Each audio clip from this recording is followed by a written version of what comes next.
Olá, eu estou no canal Tempo Análise, meu nome é Andresa Camera, eu sou bibliotecária, formada em Biblioteconomia e Ciência da Informação pela Escola de Sociologia e Política de São Paulo, sou especialista em letramento informacional pela Universidade Federal de Goiás e hoje eu estou aqui para falar um pouco sobre o que é letramento informacional e quais são as perspectivas do letramento informacional no Brasil em comparação ao mundo, ao que está sendo pesquisado.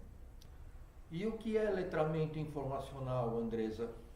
Letramento informacional é um termo que nós traduzimos aqui no Brasil para Information Literacy. Ele surgiu na década de 70 nos Estados Unidos, em uma reunião de bibliotecários e pesquisadores, quando eles queriam se referir às competências que os pesquisadores precisariam para consultar as bases bibliográficas dos periódicos científicos que as bibliotecas possuíam na época.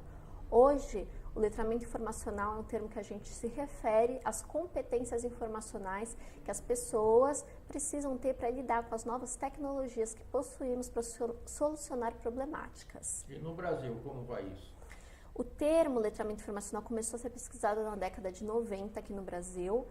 Ele ainda está progredindo, principalmente porque os estudos eles são voltados mais à área do ensino fundamental. O grande objetivo do letramento informacional é garantir que desde a infância as crianças consigam garantir algum tipo de metodologia científica, ou seja, a gente abandone o modelo antigo de ensino que é copiar, colar e repetir, e a gente comece a criar formadores de opinião desde o ensino fundamental.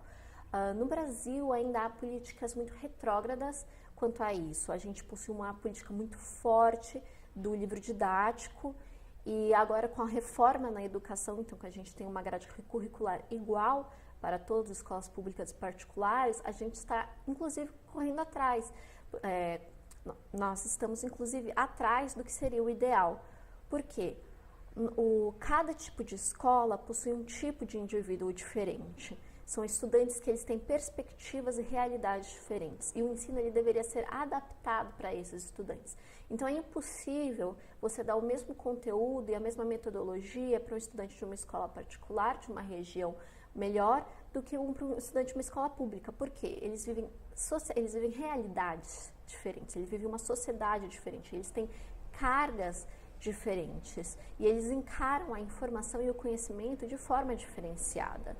Então, o Brasil ele ainda precisa progredir muito em questão disso. Não existe padronização do ensino. O ensino ele deve ser pensado para cada tipo de indivíduo de maneira diferenciada a fim de explorar as melhores formas dele garantir essas competências, as melhores formas dele interpretar esse tipo de ensino, informação e gerar conhecimento. E como são hoje no Brasil e no mundo as principais linhas, áreas de pesquisa do letramento informacional?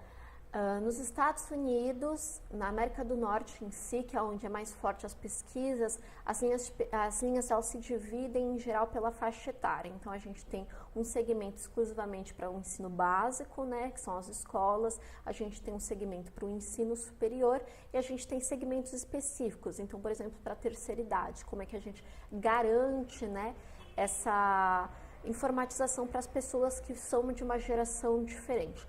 No Brasil, ainda por estar progredindo, nós só lidamos com o ensino fundamental. Nós temos pouquíssimas pesquisas a respeito do ensino superior e praticamente nenhuma que lide com alunos especiais ou então públicos diferenciados.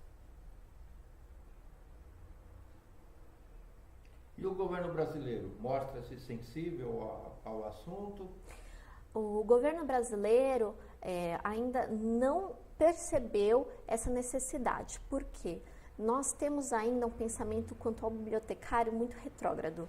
Então a gente vê ainda o bibliotecário como ele simplesmente a pessoa que está dentro da biblioteca para emprestar os livros, enquanto não é verdade. O bibliotecário ele também é chamado de infoeducador, ou seja, é um agente essencial para trabalhar junto com o professor para garantir o conhecimento ao aluno. E justamente por a gente não possuir esse conjunto entre professor e bibliotecário, é que o letramento informacional ele não pode progredir.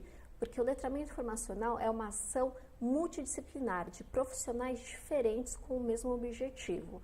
Então a gente tem professores e bibliotecários em campos opostos, muitas vezes a gente tem escolas sem bibliotecas, onde não pode ser feita essa ação. Então, a gente tem ainda currículos extremamente engessados, a gente tem uma linha de livros didáticos muito forte no Brasil, que é uma questão simplesmente de reproduzir as informações que a gente lê. Ou seja, você lê as informações, faz os exercícios, mas a gente não estimula o debate, a gente não estimula o pensar do aluno. Quando ele vai fazer uma pesquisa, ele pesquisa no Google pelo que o professor pediu, copia, cola, mas não é feita uma discussão. O que você realmente pensou sobre isso? Por quê? Os professores aqui, eles são pouco valorizados, há uma valorização minúscula aos professores, né? E justamente existe essa falta de ter um bibliotecário, que é um infoeducador, que é alguém que vai ajudar a fornecer material, suporte e os laboratórios para os alunos utilizarem esse pensamento reflexivo e gerarem conhecimento. Então, você diz que nós necessitamos de programas de letramento informacional nas salas de aula. Exatamente. A gente possui uma lei de 2010 que estipulou que até 2020, em 10 anos, todas as escolas do país deveriam possuir bibliotecas. Porém, a gente ainda vê que isso é uma adesão minúscula. Escolas públicas quase não têm bibliotecas, não se tem profissionais o suficiente para atender essa demanda. Então, foi feita uma emenda na lei, garantindo que os professores, desde que eles se especializassem nas técnicas de biblioteconomia, eles poderiam atender a respeito disso. O que já é um passo para trás, porque bibliotecário e professores são dois profissionais totalmente diferentes, apesar de trabalharem pelo mesmo objetivo, que é mediar a informação e o conhecimento. Então, nesse sentido, o Brasil, ele não compreende o que é letramento informacional, ele não entende sua importância e ele ainda está muito atrás no quesito educação. Não é à toa que quando a gente vê os rankings de educação, o Brasil é sempre um dos países menos colocados, porque o nosso modelo de educação é ultrapassado, ele não atende o novo aluno. E atender o novo aluno não é somente garantir um laboratório de informática, dar a ele um tablet ou um notebook. Não adianta você dar essas ferramentas para ele se ele não sabe utilizar da melhor forma. Se ele ainda, quando vai fazer uma pesquisa, ele abre no Google, pega o primeiro link, copia e cola, ele não lê, ele não pensa a respeito do assunto e ele não questiona se essa informação é verdadeira ou não. Como ele vai saber se aquela informação é verdadeira ou não? Nada disso é pensado. Então, a gente até pode fornecer os instrumentos, a gente abre um laboratório de informática, coloca 30 computadores, mas o quanto a gente se preocupa para que esse aluno saiba utilizar essas ferramentas? Não há essa preocupação. No Brasil, é ausente esse pensamento.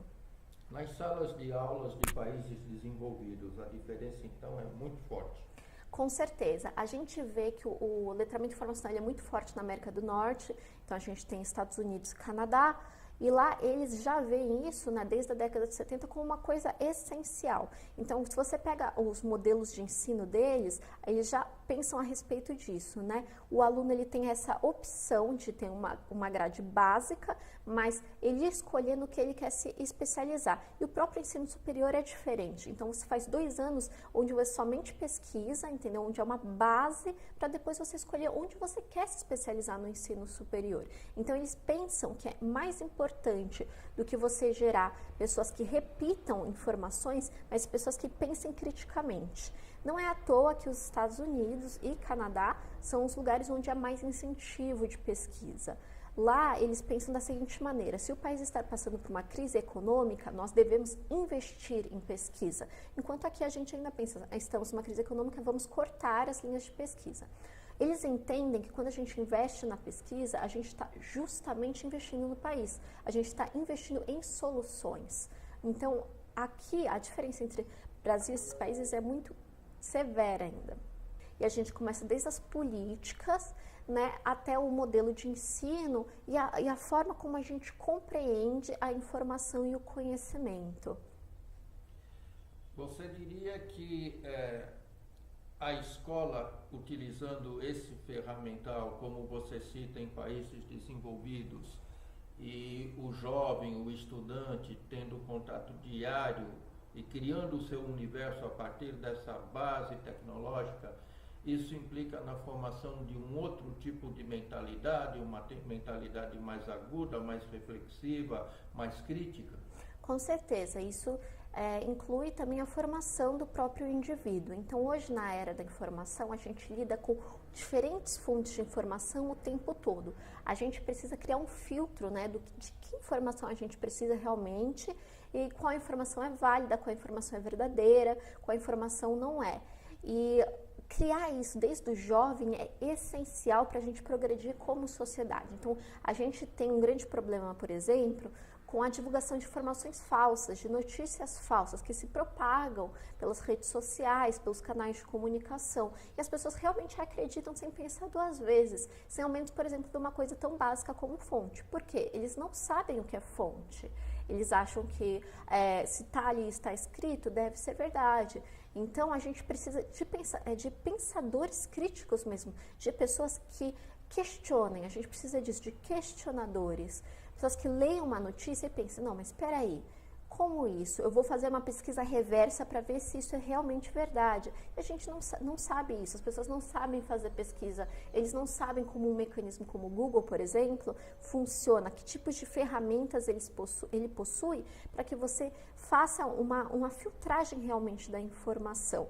E para nós evoluirmos como sociedade, isso é essencial, porque a gente vive numa era de informação e ser informado e informar é agora uma parte do ser humano. Então, se a gente não consegue fazer isso de maneira efetiva, correta, nós não conseguimos progredir, nós disseminamos informação falsa e a gente cria uma sociedade de ignorância. Então você diria que o jovem que desde cedo, a criança, o jovem, já participa de um tipo de ambiente onde o ensino se faz levando em conta a tecnologia, a metodologia do letramento informacional, ele estará melhor capacitado tanto para saber por si, procurar a informação, buscar a fonte, a informação primária, quanto também para saber criticar a veracidade dessa informação, levando, portanto, à formação de uma subjetividade muito mais consciente, crítica e até cidadã.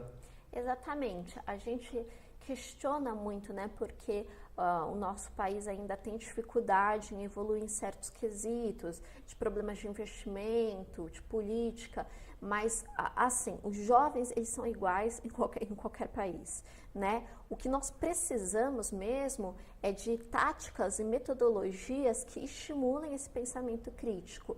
Não adianta nada você sentar com um jovem, um estudante, um aluno e falar sobre química, física, matemática, se ele não consegue compreender aonde na vida dele ele vai utilizar daquilo, o porquê ele precisa usar isso. Então a gente ouve muito esse termo, eu vou aprender isso para nunca mais utilizar da minha vida. Então como assim? Por que a gente está formando um jovem com esse conhecimento se ele nunca mais vai utilizar na vida? A gente precisa mostrar justamente qual informação ele está aprendendo, por que ele está aprendendo e onde ele vai utilizar aquilo, por que aquilo é tão importante. A gente precisa formar jovens críticos, jovens questionadores, e é isso que muda as gerações, certo? A gente tem uma comparação das gerações conforme as ferramentas informacionais, né? E a gente vê que são pessoas muito diferentes. Então, a gente está lidando com um novo tipo de usuário e a gente precisa garantir que esse novo tipo de usuário esteja pronto para essa sociedade. E o uso dessas ferramentas informacionais é essencial. Formar esse usuário desde o ensino fundamental, desde os primeiros passos, é o que a gente precisa fazer. Não adianta nada a gente pegar uma pessoa já maior de idade no ensino superior e querer enfiar na cabeça dele esse tipo de coisa. Vai ser um processo muito mais difícil, doloroso, porque ele não conseguiu ver isso anteriormente. Então, ele não entende para que serve um bibliotecário, ele não entende para que serve uma biblioteca, e ele tem essa ilusão de que o que ele vai aprender, talvez, numa graduação, né, num bacharelado, é só para você garantir um diploma. Não é algo que vai ser utilizado, que é totalmente contrário ao que nós precisamos. Nós precisamos formar pesquisadores, nós precisamos disso. Assim, com a prática correta e permanente de um letramento informacional, eu posso, então, Andresa, dizer que isso afetará positivamente até a instância de formação de capital humano e, por extensão, de capital intelectual para empresas e sociedades. Exatamente. O letramento informacional, ele quer garantir isso. Então, nós temos vários estudos, principalmente internacionais, que já apontam quais são as vantagens do letramento informacional. Não é à toa que ele é aplicado lá fora, porque realmente eles perceberam que esse tipo de pensamento, esse tipo de metodologia é muito melhor ao estudante, ele tem um resultado imensamente positivo. Então, a gente já tem estudos que comprovam isso.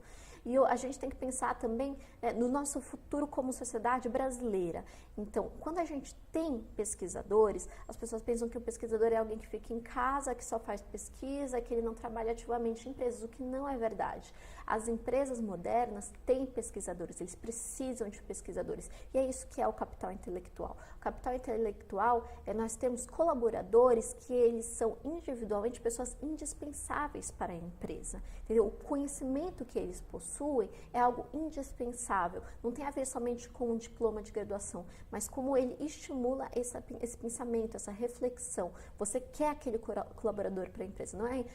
Não é um colaborador que precisa da empresa, é a empresa que precisa daquele colaborador, porque ele é diferenciado, ele é um pesquisador, então ele é um questionador, ele é um formador de conhecimento. E é isso que vai diferenciar uma empresa da outra, é isso que vai fazer você sobressair sobre os seus concorrentes. Ele é, portanto, um profissional diferenciado, um cidadão diferenciado, na medida em que sabe fazer a leitura mais crítica do momento histórico que vive. Ele é uma pessoa diferenciada porque tem uma subjetividade num patamar mais alto e qualificado. Foi assim que eu aprendi da sua fala até aqui. Então, fique à vontade para as suas considerações, sugestões aos jovens, ao governo e àqueles que estão nos postos de comando desse nosso imenso país. Bom, o que eu tenho a dizer é que aqui no Brasil a gente ainda tem uma cultura de biblioteca muito precária, certo? E é algo que nós devemos combater como profissionais. Se a gente ficar somente esperando, sentado, que o governo tome uma atitude, as coisas jamais vão ser feitas. É essencial que nós, como os profissionais, divulguemos e façamos o marketing de nós mesmos. Nós estamos aqui, vocês precisam de nós e nós estamos prontos para atuar, certo? Então, é um papel que a gente tem que tomar à frente. E é claro, fazer políticas que estimulem isso, que estimulem a divulgação de quem nós somos. A partir disso, fazendo essa política, nós podemos começar a mudar as pessoas ao nosso redor e dizer o quanto nós somos importantes e o porquê elas precisam de nós. Que esse é o importante. Biblioteca não é só biblioteca municipal, não é só isso. Existem bibliotecas universitárias, existem bibliotecas particulares, existem bibliotecas empresariais.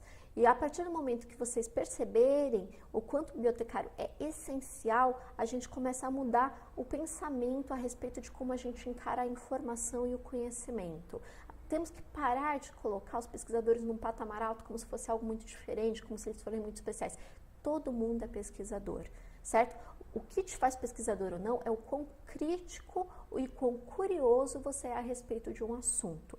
Todos podem ser pesquisadores e nós precisamos disso, nós precisamos formar pesquisadores. Então, o que eu quis dizer com tudo isso é que, sim, nós estamos atrás ainda muito quanto à relação da educação, do letramento informacional, mas nós temos que atuar para mudar isso. Não adianta ficar esperando que o governo tome essas medidas sozinhos, porque eles não vão. Enquanto nós não percebemos e solicitarmos dele isso, nós queremos mecanismos para divulgar a informação e o conhecimento. Nós queremos mais investimento em pesquisa. A gente precisa valorizar o pesquisador brasileiro. Então é isso, eu espero ter passado a informação. Eu fico muito honrada por esse convite e espero realmente que isso tenha mudado um pouco a mentalidade das pessoas a respeito do bibliotecário, do que é letramento e o porquê a gente precisa disso.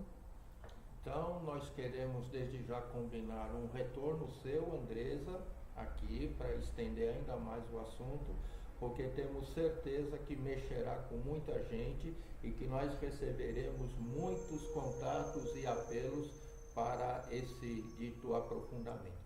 Obrigado. Muito obrigada.